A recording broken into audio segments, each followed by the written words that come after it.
Você não está conseguindo participar, não é isso? Te enviar de novo.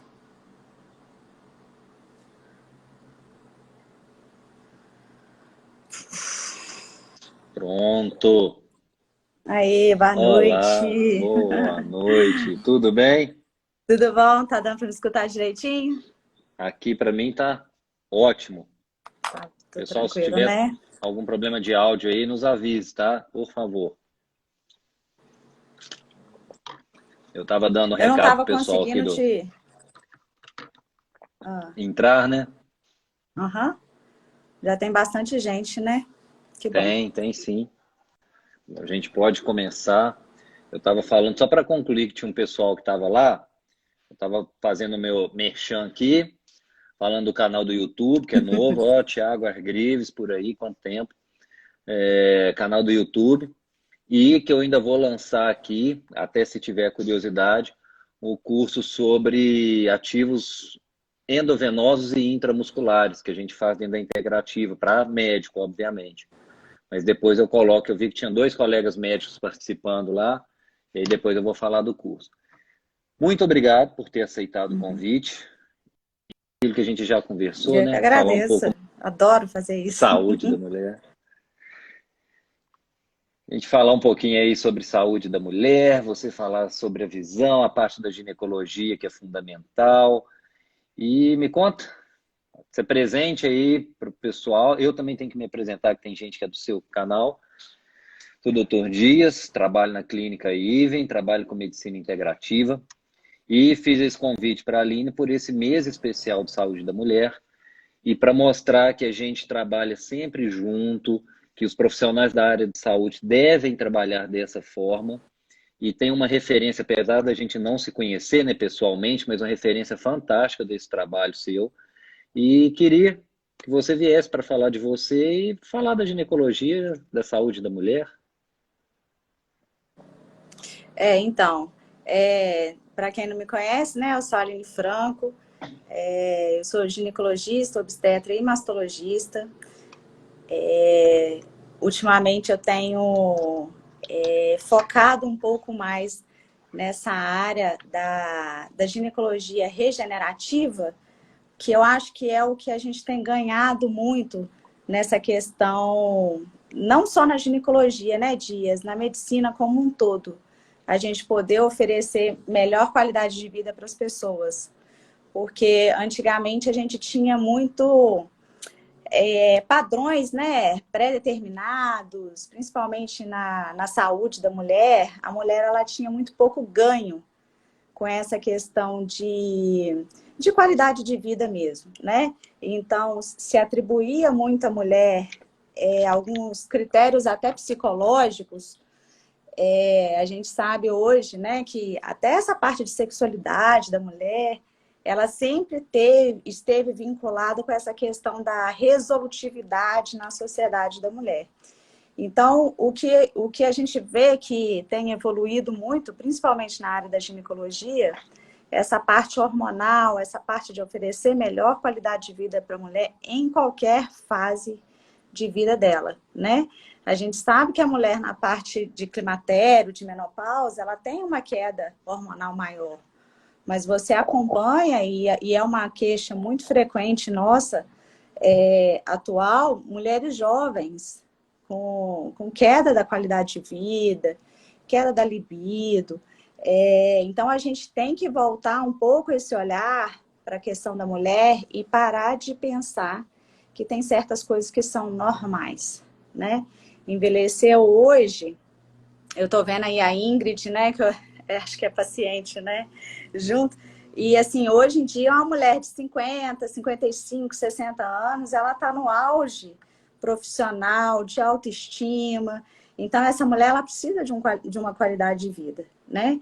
E apesar de tudo isso, a gente também tem que dosar um pouquinho a mão para a gente não entrar num risco aumentado de oferecer qualidade de vida, mas com risco de câncer, com risco de trombose. Então, a gente tem que estar bem atento nessa parte aí, né? que eu acho que faz todo o diferencial da medicina hoje, é isso, é a medicina individualizada, né? Exatamente. A gente não pode ter mais protocolos gerais para todo mundo. Uma mulher de 40 anos que tenha, né, uma vida sociocultural, que dorme mal, que alimenta mal, ela não pode ser vista como uma mulher de 40 anos que talvez tenha hábitos de vida saudáveis. Eu acho que a gente tem Com que certeza, individualizar bastante isso aí, com né? certeza. Eu acho que você já tocou num ponto assim que é essencial, porque as pessoas chegam com aquela cabeça muito voltada para um resultado que o exame trouxe, para um número, e esquecem da individualidade, que isso é fundamental para a gente calcular a dose de algum hormônio, de algum medicamento, eu calculando dose de vitamina D, alguma substância,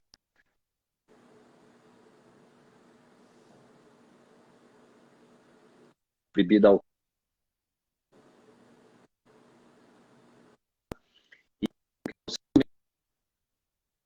tudo sempre foi mais. Então, antes da gente poder estar conversando aqui, igual a Ingrid colocou, né, já que ela colocou aí para falar de saúde sexual, séculos atrás século passado, né, conseguiram, digamos assim, uma emancipação do preconceito que existia, ainda existe muito, mas era quase que pecado, como dizem, né, falar sobre saúde sexual, a mulher se abrir, conversar sobre isso. E eu comecei a perceber muito isso dentro de consultório, que no começo foi mais difícil, eu acho que por ser homem, mas percebendo em repondo o hormônio para melhorar a qualidade de vida, pensando nas questões psicológicas, pensando em, por exemplo, da menopausa, de osteoporose, por exemplo, às vezes a gente precisa usar um pouquinho de hormônio, e trazendo essa qualidade de vida na questão sexual, isso me chamou a atenção para estudar mais e questionar mais isso na anamnese. E é impressionante o que acontece de queixa, Uhum. é impressionante mesmo, como você disse, mulheres jovens reclamando muito da questão sexual por vários motivos, né? Porque aí você sabe melhor que comportamental, sociedade, cultura, mas as questões hormonais também que estão muito relacionadas. Então, assim, vocês passaram muito tempo podendo chegar ao que chegaram hoje e falar de saúde sexual de forma aberta, puxando, falar da saúde de um modo geral, que vocês se cuidam muito mais do que nós homens. E nesse ponto específico,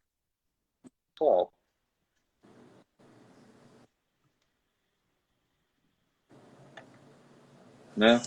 E quando a gente vai em congresso, em palestra, essas coisas, eles falam muito, Dias, do médico questionar esse parâmetro para a paciente. Que às vezes a paciente ela não vai levar essa queixa, mas você tem que questionar, porque já está nos parâmetros da Organização Mundial da Saúde, né? A questão sexual como uma questão de qualidade de vida, como uma questão Sim. de saúde, realmente. E eu vejo muito isso, principalmente, né, eu trabalho na Rede SUS também, eu trabalho lá no Hospital Escola, que ainda é uma coisa que a gente tem que mudar muito, até pela questão da autoestima da mulher, da posição dela na sociedade, de como que ela... Isso vai impactar em milhares de coisas, eu acho que até no futuro, sabe? Eu penso assim, igual você agora, né, tá com filha mulher, eu acho que a gente vai fazer toda a diferença na vida dessa nova geração, a mulher saber o que ela pode aceitar, o que é certo aceitar, o que não é certo aceitar, o que é saúde, o que não é saúde, e a gente Sim. faz essa diferença nessa questão, quando a gente coloca ela com o papel de protagonista, né, na saúde dela, sabendo que o bem-estar dela tem que estar em evidência acima de qualquer outra coisa, a gente ganha muito mais que saúde, a gente ganha até mudança de sociedade, mudança de perfil Sim. na sociedade.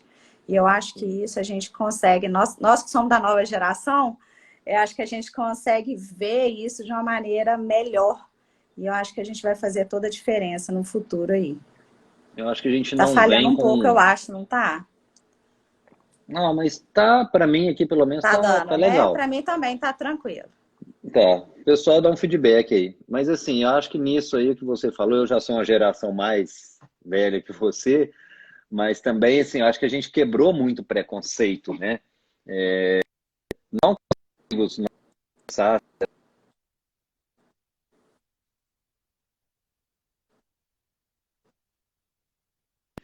e falar sobre. Tinha gente antes que, se você perguntasse sobre como é que tá a libido, como é que tá a sua vida sexual, era quase uma ofensa, era uma intimidade muito grande que você não poderia perguntar. E você falou sobre questionar, que é exatamente o que às vezes eu falo mesmo quando às vezes uma paciente é mais fechada, tudo fala, olha, eu preciso saber que é uma informação para mim, com uma visão técnica que eu tenho, é a questão do libido. Então, eu preciso saber como é que está isso para poder já fazer uma avaliação já na anamnese e já enxergar o exame com outros olhos. Por isso, tem paciente que chega já com o exame e já fala para a gente, né, comigo pelo menos, é muito comum o paciente chegar já com os exames feitos.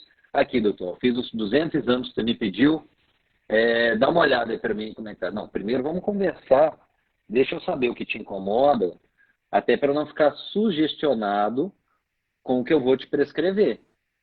Ah, o Alan está falando que o meu está travando. Espera aí. Pode continuar aí.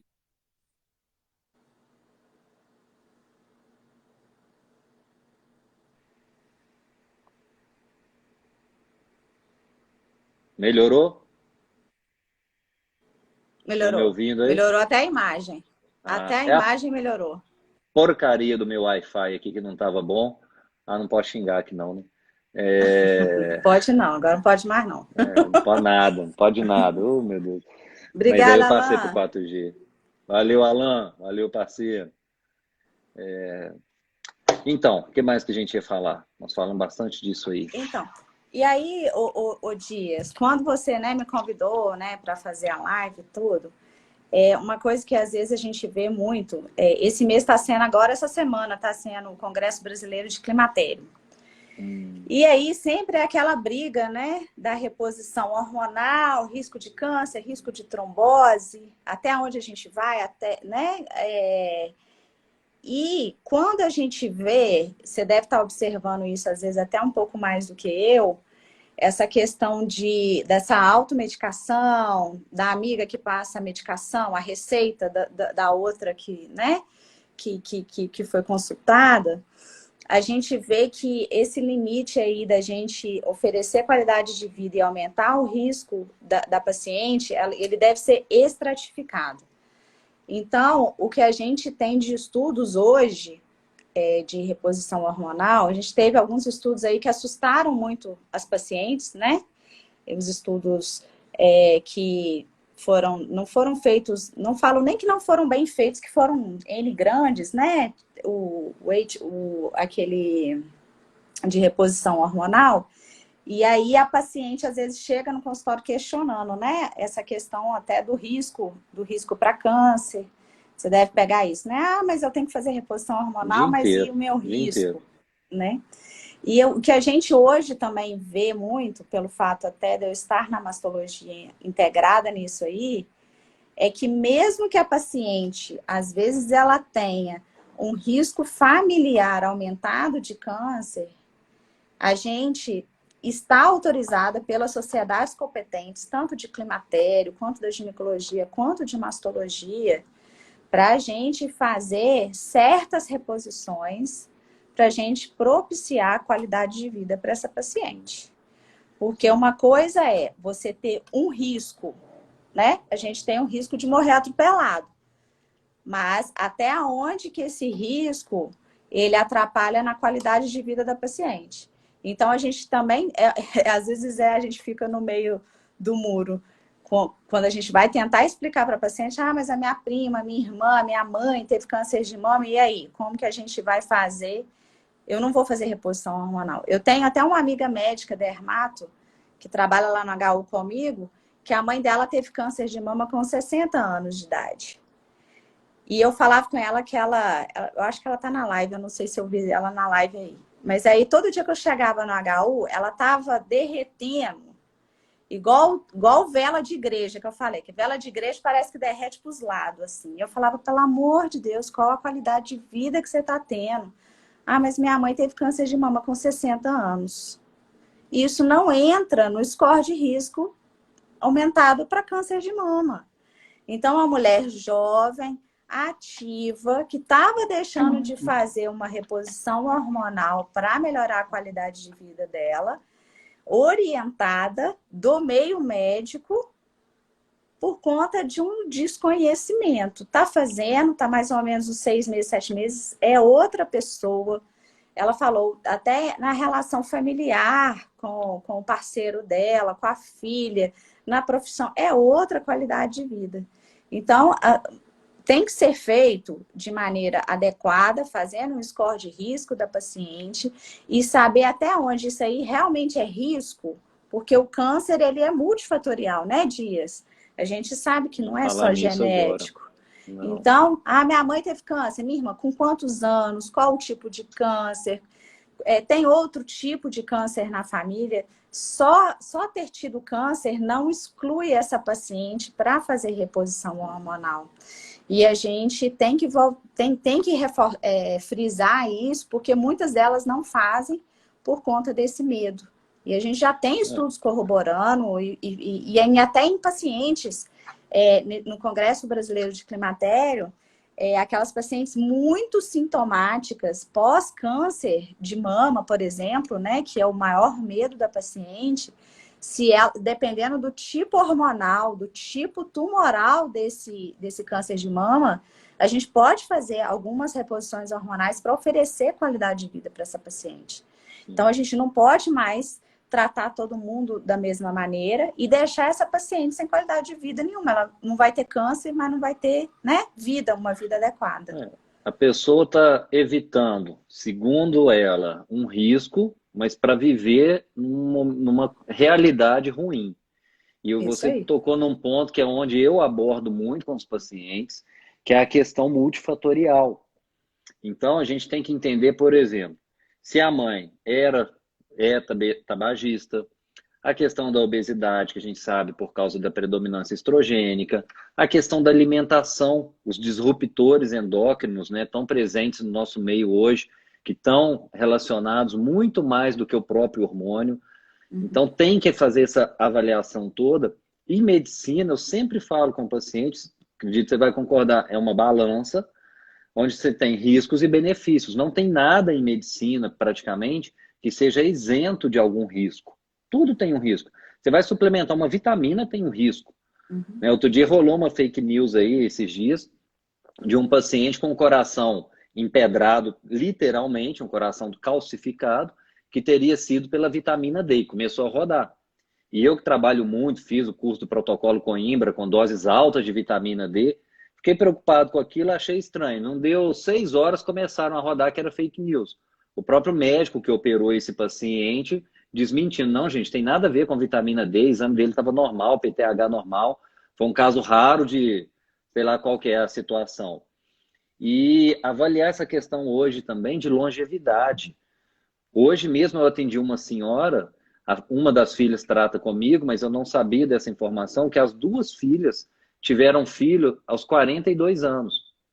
Então, por tudo isso que a gente trouxe da mudança social para vocês mulheres, trouxe o que você fez numa faculdade de 6 anos, mais especialização, e aí vem o momento de buscar, constituir família, engravidar, o que fisiologicamente você pode falar muito melhor do que eu, o corpo da mulher está muito preparado para a gestação, se não me engano, dos 16, 18 aos 20 e poucos anos, fisiologicamente. Só que hoje está engravidando o quê? 35, 36, 33 anos. E mantendo essa qualidade de vida aí, tanto o homem quanto a mulher, em todos os sentidos, 50, 60, 70 anos e daí para frente. Eu sempre falo em consultório, não sei se meu pai ainda está participando aqui, que assim, infelizmente agora com a pandemia eles tiveram que parar, mas eu sou do interior, todo sábado meu pai tem lá um sítio, uma granja, como dizem em Juiz de Fora, tinha um futebol, ele com 67 anos, um tio de 69, o outro de... E assim, tranquilo. Então as pessoas hoje, a longevidade, né, está presente, é muito maior. É claro que várias doenças vão aparecer com isso, as doenças do envelhecimento, a gente tem que aprender a tratá-las. E se fala muito no que a gente está falando aqui, qualidade de vida. Uma mulher que perde essa produção hormonal aos 40, 42 anos, dificilmente ela vai conseguir ter uma qualidade de vida satisfatória até seus 80 anos. Uhum. E aqui a Com gente está certeza. falando em parte sexual, em qualidade de vida, mas eu trago também, que eu sempre falo em live, Osso, por coração, exemplo, né? osso, coração. Coração, isso aí. Nem abordei testosterona aqui ainda, para não entrar mais É. ainda nesse assunto, mas depressão, diabetes, a relação inversa, né, de testosterona baixa e aumento de índice de diabetes, e tudo isso que acontece. Então, é começar a quebrar esses preconceitos com o que a gente vive na prática e com os trabalhos científicos, com os congressos, com tudo isso. Corroborando tudo, né? Porque a gente também tem que Isso, estar baseado em evidência, né, Dias? sim, Ninguém faz, né? A medicina hoje, a medicina de qualidade, a gente não tira nada de trás da orelha, né? sim. Às vezes o paciente vai lá e ele não sabe que aquilo ali foi feito com 200, 300 pacientes, 400 pacientes. Então, na maioria das vezes, é claro que a gente não faz nada tabelado, mas tem que ter evidência científica para a gente Não é fazer. um chute no escuro, Não né? é um chute, e a gente sabe disso, mas ainda tem esse preconceito mesmo, até em relação, às vezes até de outros colegas, né, Dias? É engraçado Demais. que, outro dia alguém me ligou e tem até alguém perguntou um negócio de bioidêntico. Que alguém virou e falou assim, ah, mas é porque não pode escrever na receita bioidêntico, alguma coisa assim. Alguém me questionou, eu virei e falei assim, olha, realmente essa questão de bioidêntico, né, é meio que marketing, né? Eu acho que a gente está muito no limite ali, né, Dias, entre fazer medicina e aí a paciente questionou essa questão do bioidêntico, porque realmente não existe um hormônio, né, que seja 100%, né, idêntico ao que a gente produz. Sim, Mas o que a gente vê hoje, que a indústria farmacêutica, nessa questão de implante, até, né, de questão de transdérmico, está se chegando muito perto próximo. do que a gente considera como bioidêntico. Só que são tecnologias caras, não são tecnologias baratas. Então, você pensar que às vezes um produto bioidêntico vai valer X e às vezes não está dando resultado, está sendo vendido como bioidêntico, a gente tem que reforçar isso aí para a paciente, que ela é uma tecnologia cara. Então, são poucas farmácias, são implantes que vão ter liberação prolongada. Então, a gente tem que reforçar isso, porque às vezes elas acabam comprando o bioidêntico, achando que estão teoricamente protegidas de qualquer efeito adverso e não Sim. estão, né? Isso aí eu vejo principalmente na minha área, né, que ainda existe preconceito, dúvida, muita gente, muitos colegas também que batem de frente e tudo, mas muita paciente, muita gente desinformada.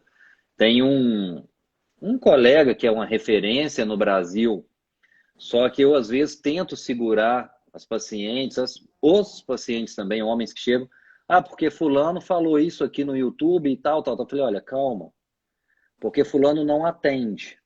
Então ele vive muito a teoria, ele não está vivendo a prática. Então falar que o bioidêntico não vai trazer colateral é um absurdo, Isso aí porque isso pode acontecer também. Qualquer coisa em excesso pode te trazer o colateral. Eu acho que o termo bioidêntico veio muito para poder diferenciar daquela época em que as pessoas prescreviam o Premarin, né? Que Uhum, aí era outro tipo de hormônio, outro tipo de uhum, reposição, uhum. e que aí começou a cair em desuso pelos colaterais. Mas não é assim que não vai causar. A gente tem que tomar muito cuidado também. Eu, às vezes, chego alguma paciente lá para tratar menopausa, por exemplo, via implante. Ah, porque eu tô com isso, pode pôr a dose máxima. Não vou pôr. Eu prefiro pecar pela carência nessa situação. E Ainda mais se aumentar for os a preços. primeira vez. E ela voltar daí 2, 3 meses reclamar assim, olha, melhorei, mas ainda está me incomodando um pouquinho. E ajustar essa dose do que fazer uma dose muito alta e depois ser complicado a gente tratar essa dose alta. O Até Alan porque perguntou. Pode essa falar. questão até de absorção, né, Dias? A Sim, absorção, ela é diferente de paciente para paciente, né? sim. Uma absorção de um implante numa paciente que é ativa, que é obesa, que tem um tecido adiposo maior, ela é diferente de uma paciente que é mais, né, sedentária, Então, é aquilo que a gente frisa sempre, né? É individualizar o paciente, né? Eu acho que tem... Você está lendo pergunta aí, Eu Dias? li uma aqui do Alan, influência do anticoncepcional se desregula hormônio. É, E você que tem mais prática, e a prática que eu tenho, assim, do que aparece para mim em consultório, foi o que hoje eu já peguei três. É o aumento do SHBG. isso aí. Assim, muito, E o muito. SHBG é a proteína que carrega, né, os hormônios É, androgênios, né? Isso aí é pergunta clássica e graças a Deus eu fico muito feliz. Não combinei nada com a Alan, não, dele perguntar isso, não. Mas eu fico muito feliz. E é uma rotina nossa no consultório das pacientes chegarem e já virem com essa pergunta de que quer trocar o anticoncepcional porque o anticoncepcional diminuiu a libido dela e porque o nutricionista pediu, porque a vizinha falou que ela tem que tirar o anticoncepcional porque está diminuindo a libido.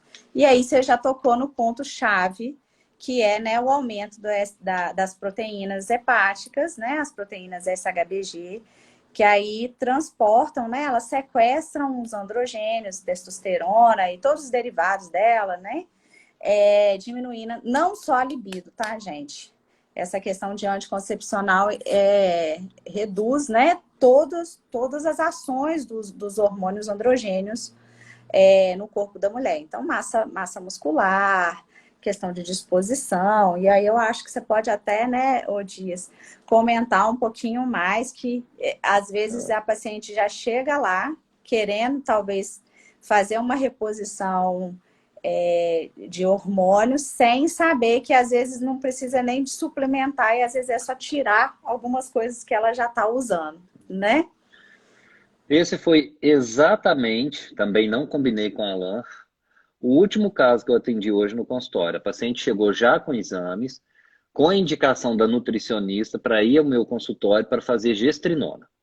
Aí eu falei, tá, deixa eu te conhecer melhor e entender o porquê que ela te indicou e o que está acontecendo. A questão é que ela queria uma mulher de 30, 31 anos, queria melhorar o resultado estético no treino, falou que estava com celulite, que tinha muita dificuldade em ganhar massa muscular, em diminuir gordura e que a pessoa falou que seria bom usar gestrinona. Analisei o exame, realmente essa HBG estava alto, tinha essas alterações. Aí fui entender. Ah, não, eu uso anticoncepcional, 31 anos. Com quantos anos você começou a usar? Ah, logo com 14, 15 anos. Bom, aí eu expliquei essa parte fisiológica. E aí, gente, vem a questão da gente conversar com o paciente e entender o que ele quer. Por quê? O paciente chegou e falou comigo, eu comecei a usar por conta de acne. Então, se eu tiver, por que o implante, o chip, ficou conhecido como chip da beleza?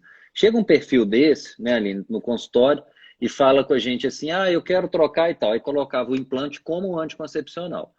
Só de tirar o anticoncepcional via oral, já vai melhorar o nível de SHBG, já vai melhorar funcionamento, a função da testosterona, a testosterona livre fica melhor. Então já vai trazer um resultado. Só que associado a isso, a pessoa ainda entra com um hormônio, que é a gestrinona, que tem esse efeito androgênico, diminui estrogênio e progesterona, e aí dá mais ainda esse efeito Acne. positivo.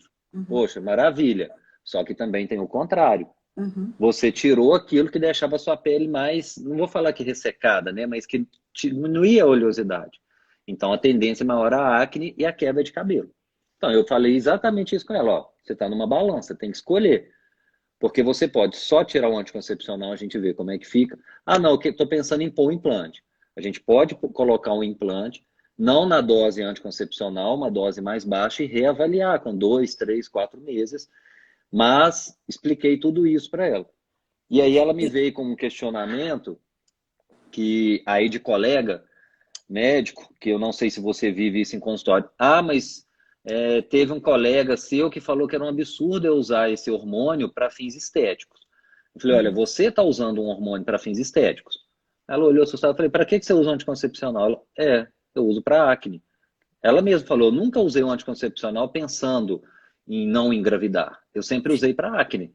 E é uma coisa, né, Dias, que eu acho que faz muito, reforça até o objetivo dessa nossa live, porque para você fazer um efeito anticoncepcional com hormônio, a dose sempre vai ser maior, porque você tem que inibir estrogênio endógeno, progesterona endógena, pico de LH.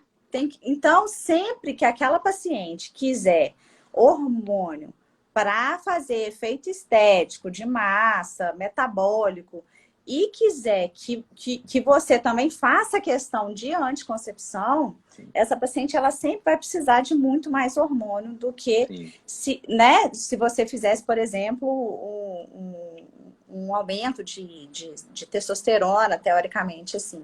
E outra coisa, não adianta, né, você abrir a torneira e deixar o ralo aberto. Se ela continua tomando anticoncepcional, e isso a longo prazo, mas a reposição com o implante, ela está aumentando aquela proteína carreadora. Então, eu acho assim, a gente às vezes tem que chegar e virar e falar assim com ela, parou, vamos ver o que você está usando, o que a gente pode minimizar. E aí entra, né, essa parte que eu vejo muito no consultório, às vezes a paciente chega lá, já tira o anticoncepcional, já coloca um método não hormonal, que hoje em dia a gente tem muita opção para isso. E aí ela faz a modulação, faz a reposição de uma maneira que a gente não precisa mais de preocupar em inibir o eixo ovulatório dela. É muito menos hormônio que a gente precisa de oferecer para essa paciente. E muito mais fácil, né? Sim. Porque senão você está abrindo a torneira e deixando o ralo aberto. Você está dando hormônio e bloqueando o hormônio. E aí vira um samba do crioulo doido, porque não é só o hormônio, é a proteína que carrega ele, é a proteína que faz a metabolização, né, é a função até eliminatória dela, função hepática, função renal. Então a gente tem que medir muito isso, a paciente ela tem que ter noção disso, que não é só dar o hormônio. É saber o que ela está em associação. E às vezes a gente tem que saber falar não, né? Você falando isso aí, Com certeza. Com me certeza. fez lembrar uma época, e vendo o Alan aqui, o Alan a gente se conhece aí, deve ter uns 6 anos, né, Alan, se você ainda estiver por aí, de uma época em que eu atendia muito a parte estética, inclusive fisiculturismo, que hoje não é o que eu atendo, não é a minha busca. E então tinha gente que chegava ao consultório, tinha mulher que queria, mesmo que não fosse fisiculturista, mas queria melhorar resultado e já chegava pedindo hormônio. E queria usar o hormônio, mas tomando um anticoncepcional. E aí era a hora de ouvir o que não queria. Falar, olha, não adianta. Primeiro você para com o anticoncepcional, fazia ali algumas formulações, ajudava, mas volta daqui 3 meses, que aí nós vamos conversar. Então, assim, primeiro, vamos resgatar a sua fisiologia. Deixa eu entender o que é o seu basal primeiro. E aí, mas eu não posso ficar sem anticoncepcional. Uma coisa que eu vou te pedir ainda para falar daqui a pouquinho, sobre os métodos sem hormônio, né? O DIU, cobre, prata, como é que funciona, que gera muita dúvida. E gera muita dúvida até... Daqui a pouco eu faço as perguntas que sempre me fazem em consultório. Então, tinha que conversar com essas pacientes. Olha, não adianta.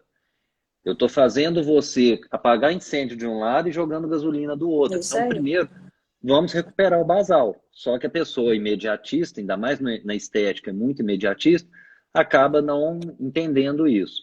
Deixa eu só responder a Tati aqui, que é até uma amiga minha, amiga nossa aqui. Questão de ovário policístico e implante hormonal.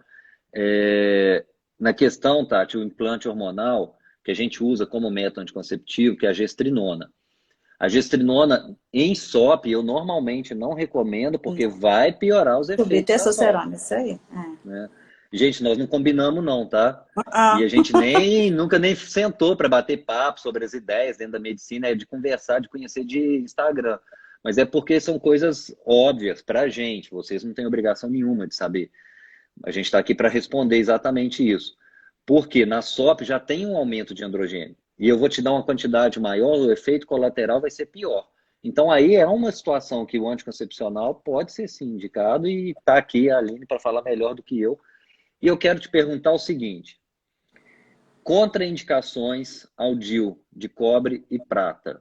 Primeira pergunta que sempre me fazem, quem nunca engravidou, pode colocar?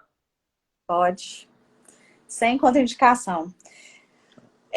Era um dilema antigamente que se fala, primeiro, o Dias, que o DIU ele já é um método muito antigo. Então, nossas avós, mães, muitas delas usavam o DIU, primeiro que é um método, o DIU de cobre principalmente, é um método teoricamente barato, porque dura 10 anos, e aí tudo que é muito antigo, às vezes as pacientes elas atribuem ao que é o antigo não ser tão bom. E aí a indústria farmacêutica, a gente que está nesse meio, a gente conhece muito, eles lançam muito produtos. Eu falo que quase que tem que ter um livro no consultório de nome de anticoncepcional. E geralmente são nomes bonitos, são eventos muito legais para nós médicos, né? São eventos que mexem muito com essa parte feminina. E a indústria farmacêutica, modernamente, associou essa questão de pílula para a paciente poder ter uma reversibilidade com mais facilidade. Porque se ela parar de tomar a pílula, ela pode engravidar. Então, claro que foi um ganho muito importante para a vida da mulher, para a vida sexual reprodutiva da mulher, mas a pílula a longo prazo, ela tem toda essa questão hormonal envolvida. E aí, de um tempo para cá, que a medicina começou a voltar a ser multidisciplinar, que eu acho que é o que a gente tem, né, ganhado muito nisso, a gente viu que hormônio, pílula, não é tão inócuo assim. E é engraçado que, às vezes, a gente que trabalha no hospital pergunta, você toma algum remédio para paciente? Eu falo, não tomo não. Nem anticoncepcional? Ah, não, anticoncepcional eu tomo. Anticoncepcional, às vezes, são doses altas de estrogênio, doses altas de progesterona, e a paciente não encara isso como uma medicação. E a indústria farmacêutica, ela faz isso justamente como uma estratégia deles, né? São as medicações mais vendidas no mundo. É muito dinheiro que rola atrás disso. E aí, quando se voltou para essa medicina mais multidisciplinar, com essa questão não hormonal em evidência, se voltaram à questão do uso de DIU. Eu tive o prazer de conhecer um dos ginecologistas, que ele foi presidente da Sociedade Brasileira de Ginecologia em 2018. Ele já é mais velho. A gente foi para uma missão junto. E ele tem um museu do DIU lá no sul, lá no Paraná. Eu até estava programando de ir lá. Ele é o maior colecionador de DIUs do mundo. DIUs de tipo 1910, 1920. Então, todos os DIUs, desde essa época, usavam só o cobre na formulação dele. E aí, o cobre lá dentro do útero, que você já deve ter escutado milhões de vezes, fala que é prego enferrujado dentro do útero, não sei mais o que. Ele vai fazer um efeito inflamatório. E fazendo um efeito inflamatório, o corpo uterino ele vai produzir mais muco. E o muco ele vai ficar espesso. Então, vai fazer como se fosse uma rolha de muco ali na entrada do útero, que impede que algum espermatozoide suba e faça fertilização no óvulo que a paciente ovular. E, além disso, faz um efeito inflamatório. Com o passar do tempo, eles viram que associando metais nobres nessa formulação de cobre, diminuía esse efeito inflamatório dentro do útero. E aí, por isso, hoje a gente tem o DIU de cobre com prata. E tem, fora, já tem alguns estudos falando de DIU com outras ligas de metais, sabe? Metal cirúrgico, até ouro na fórmula, para ser cada vez menos inflamatório, essa resposta dentro do útero, para que a paciente não tenha cólica, não faça cicatriz dentro do útero e tudo mais. E aí, o mecanismo dele é esse, é um efeito local dentro do útero. Ele vai fazer uma rolha de muco. Se por um acaso algum espermatozoide conseguir passar por essa rolha de muco, além disso, ele tem um efeito inflamatório dentro do útero. É claro que se acontecer, né, de mesmo com todos esses efeitos, acontecer uma fertilização, pode acontecer a gravidez.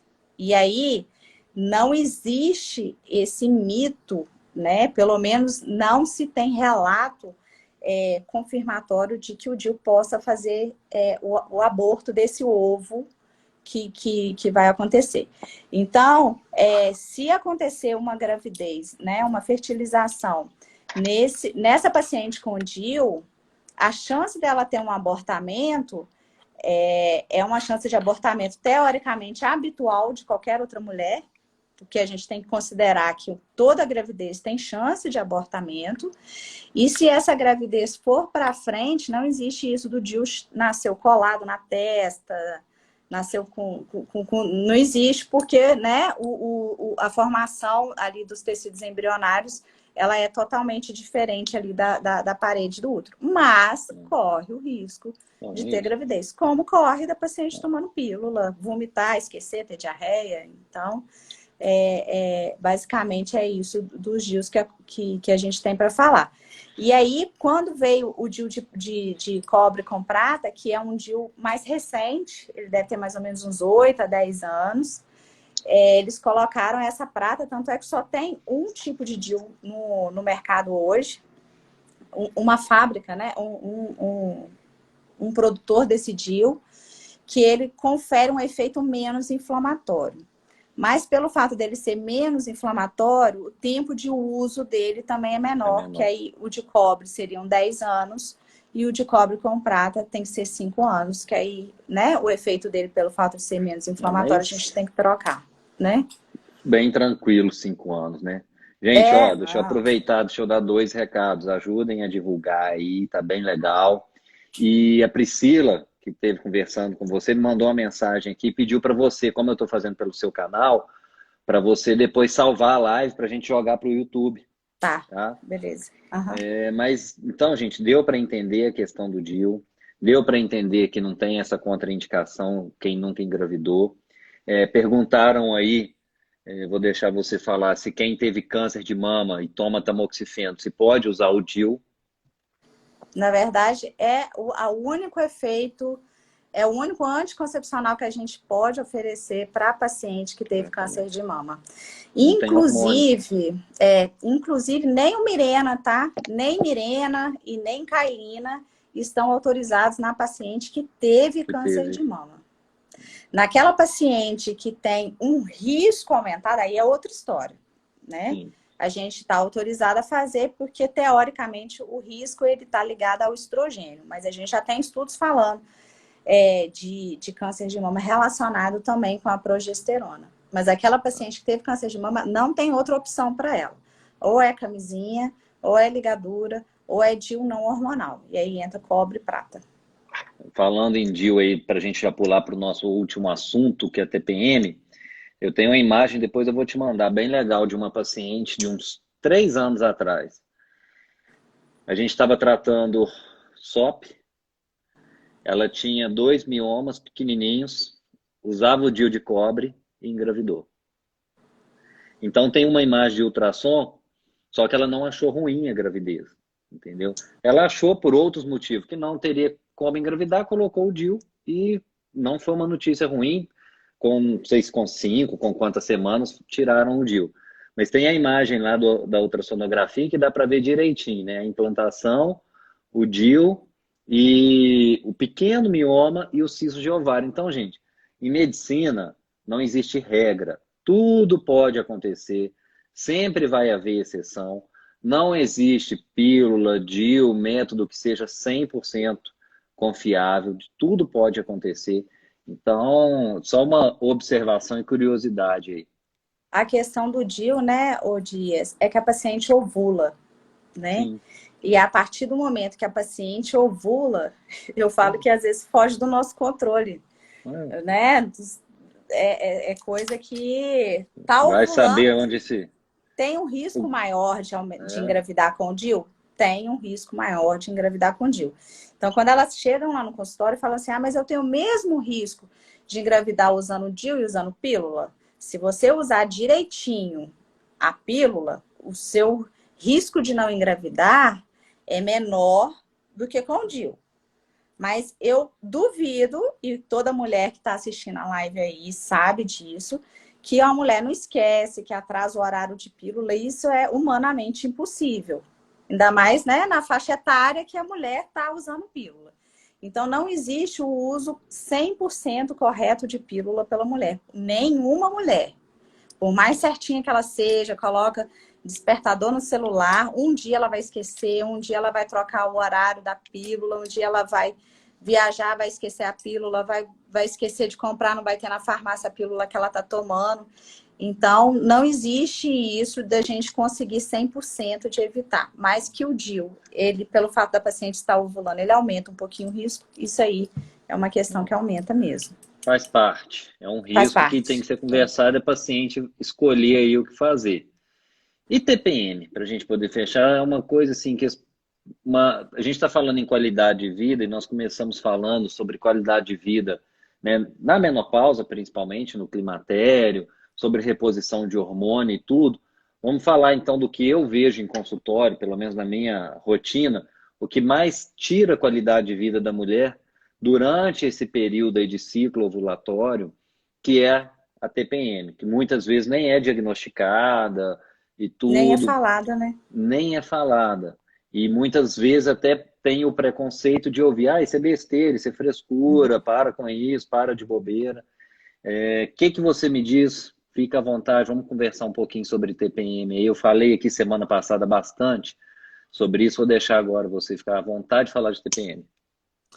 Então, primeira coisa que geralmente a paciente que queixa essas questões de TPM são aquelas pacientes que às vezes elas estão realmente com esgotamento físico, mental, são pacientes que não estão dormindo bem, e aí elas têm aqueles, né, picos hormonais de cortisol, de hormônios do estresse.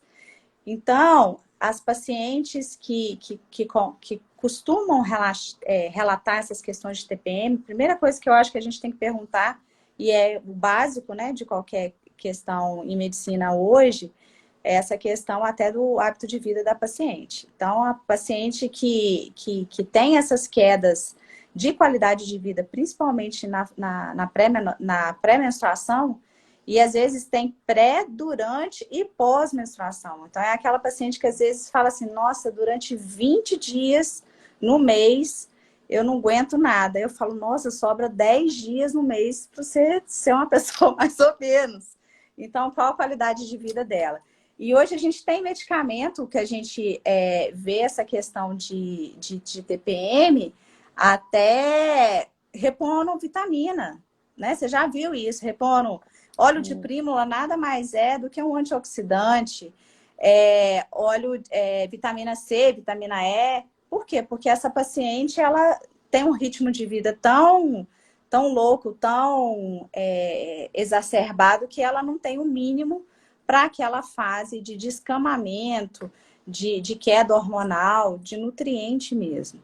Então, eu acho que a primeira coisa que a gente tem que reforçar nessa paciente de TPM é reforçar hábito de vida. E aí sim, essa paciente com hábito de vida saudável durante, né, o seu período pré-menstrual, você está dormindo bem, você, né, está alimentando bem, não fuma, não bebe, melhorou isso tudo? Ainda continua te incomodando? Vamos ver o seu anticoncepcional. Que a gente sabe que as classes de anticoncepcionais, a gente tem aquele anticoncepcional que bloqueia mais testosterona, tem outros que são mais progesterônicos.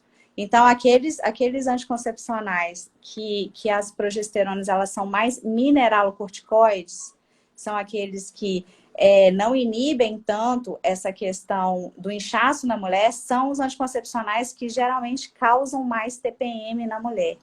Então, aquelas pacientes que estão usando anticoncepcional, que tem o gestodeno na fórmula, que tem levonorgestrel, eles são muito anticoncepcionais que não têm efeito antimineralocorticoide. Então, são pacientes que elas têm retenção hídrica. E a retenção hídrica, ela não é só na perna, não é só no braço, ela é no intestino. Então, ela não vai absorver bem as vitaminas no intestino, né? Ela é no estômago, a retenção hídrica ela é de uma maneira geral. E com isso, ela tem mais efeitos de TPM. Então, primeira coisa que eu acho muito importante falar com a paciente quando elas têm essa queixa no consultório é isso.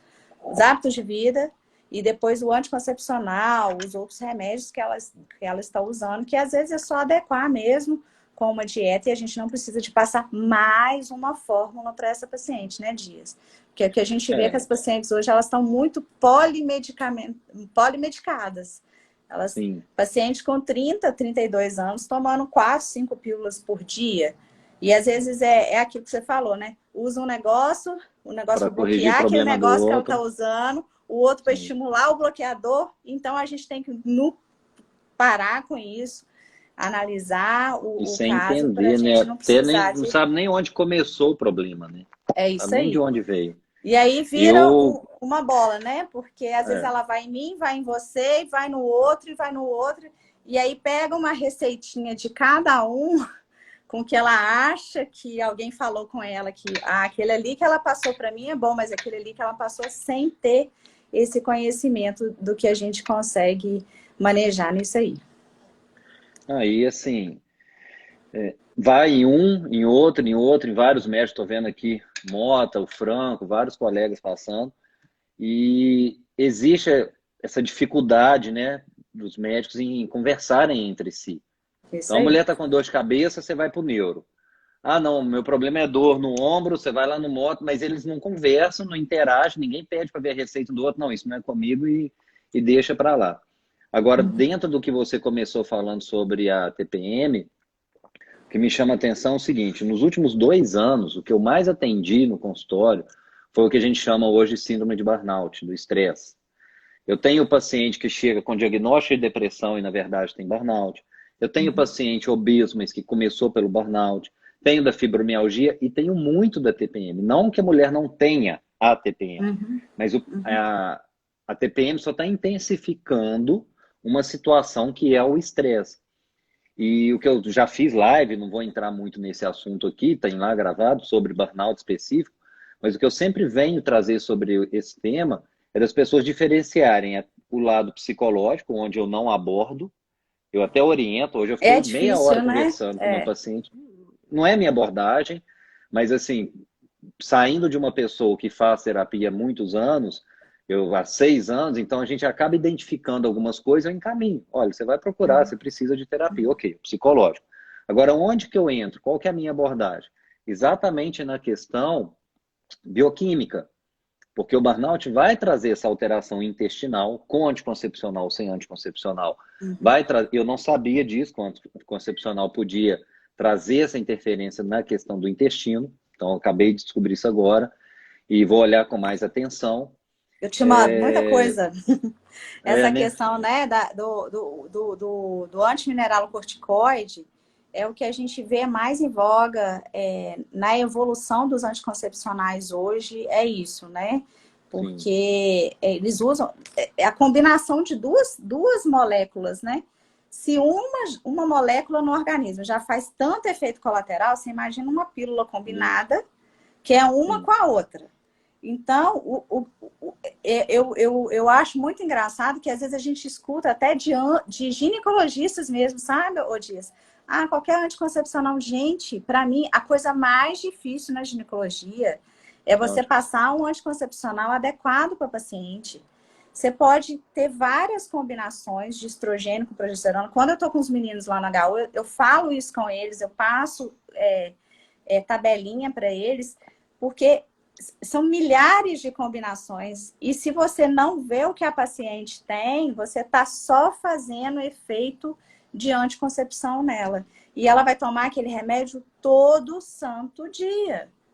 No mínimo 1 ano, 2 anos, 3 anos. Tem paciente usando anticoncepcional 15, 20 anos. Então, a gente não pode pensar que isso é inócuo, que isso não tem efeito, né? E eu muitas vezes encaminho, peço para voltar, só que aí a gente tem essa dificuldade, né? Depende com quem vai bater lá do colega, do médico, porque essa é uma área específica que eu não me meto nada. Diz, porque eu vou ter que tomar um anticoncepcional, qual que você sugiro? Nada, não entendo nada de anticoncepcional, Não vou ler o livro, igual você falou, de anticoncepcional, porque além de ter, imagino, né, as combinações específicas, dentro de uma mesma combinação devem ter 50 Dose, laboratórios. Na dose, dose e laboratório, dose, você vai isso ficando aí. perdido. Então, quando é isso, eu vou encaminhar. Eu estava conversando com o Franco, acho que foi no sábado, sobre uma paciente específica, e ele falou, não, diz, nessas coisas sobre antihipertensivo. É bom ter uma segunda opinião. Eu falei, eu não estou tendo uma segunda, eu estou tendo uma primeira.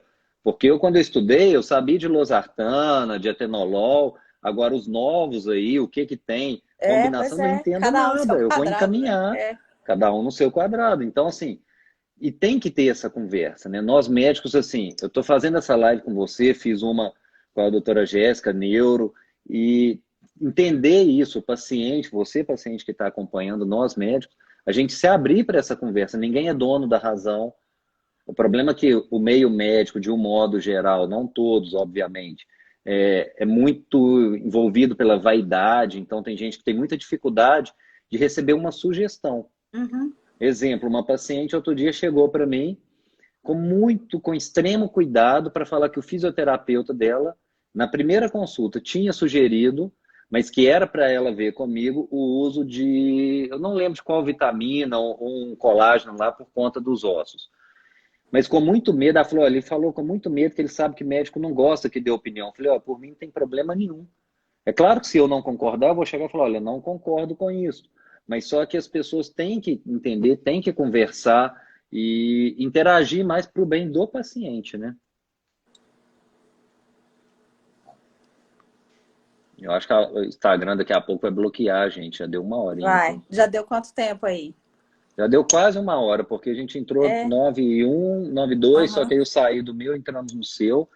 Uhum. Eu vou... Dava para a gente falar mais, acho que a gente tem tema para voltar mais vezes. Vou Isso deixar tem. você finalizar, mas eu quero aproveitar mais uma vez, agradecer por ter aceitado o convite. Foi ótimo. Agradecer pelos esclarecimentos, tá? E fica à vontade, finaliza a sua live. Por favor, salve, senão a Priscila me mata aqui, que ela quer jogar lá no Tá, YouTube para mim tá. Não, depois. eu vou salvar. É o que eu acho que eu fico muito feliz, sabe, Dias, da gente poder, né, ter primeiro esse contato, essa mão dupla de troca. Foi aquilo que eu te falei no primeiro dia que a gente conversou sobre isso. Eu acho que a gente realmente tem que trocar ideia. Tem muita coisa em estudo, tem muita coisa em evidência que todo mundo ganha, você ganha, eu Sim, ganho, né? Quem está assistindo a live, outros profissionais, eu acho que o conhecimento em medicina e em saúde ele é infinito. Então a gente tem mais mesmo que trocar ideia, por mais que amanhã a gente mude de ideia da nossa ideia de hoje, eu acho que trocar ideia sempre é bom. E eu acho sim. que eu fico muito feliz, né? Tô vendo aí o Mota falando, o Alan estava aí também, né? Com outra abordagem que também pega muita mulher, a Fernanda estava aí, vários colegas assim da área. Saber que a gente causar essa curiosidade de saber de outros temas é bom, né? Não é só Sim, osso, não é só ginecologia, não é só vagina, não é só hormônio. A gente tem que ver o paciente como um todo. E muito mais que exatamente. isso, até como ser, né? Ser pensante, que vai mudar tudo que a gente está vivendo aí, né? Então, eu que te agradeço pelo convite. Eu acho que a gente tem muita live para fazer aí mais para frente, né? Com E certeza. poder esclarecer um pouco e desmistificar muita coisa da ginecologia que ficou aí muito retrógrada no tempo e no espaço, Ex- exatamente. Ó, né? brigadão, vou despedir de todo mundo, gente, obrigado, divulguem a live, tá no Instagram da Aline, eu vou colocar no meu YouTube, por favor, acompanhem por lá, tá? Até a próxima, E quem semana que tiver vem tem dúvida mais. pode mandar Isso, em off, né? Que a gente responde, pode, né, Dias? A gente pode. troca ideia e responde em conjunto. Pode mandar lá no direct, onde for mais fácil, manda que a gente vai trocando figurinha aí. Isso aí. Então tá bom, Um gente. Boa abraço para noite. todo Tchau, mundo, Dias. boa Boa noite, tchau, noite. tchau, valeu, até. Tchau.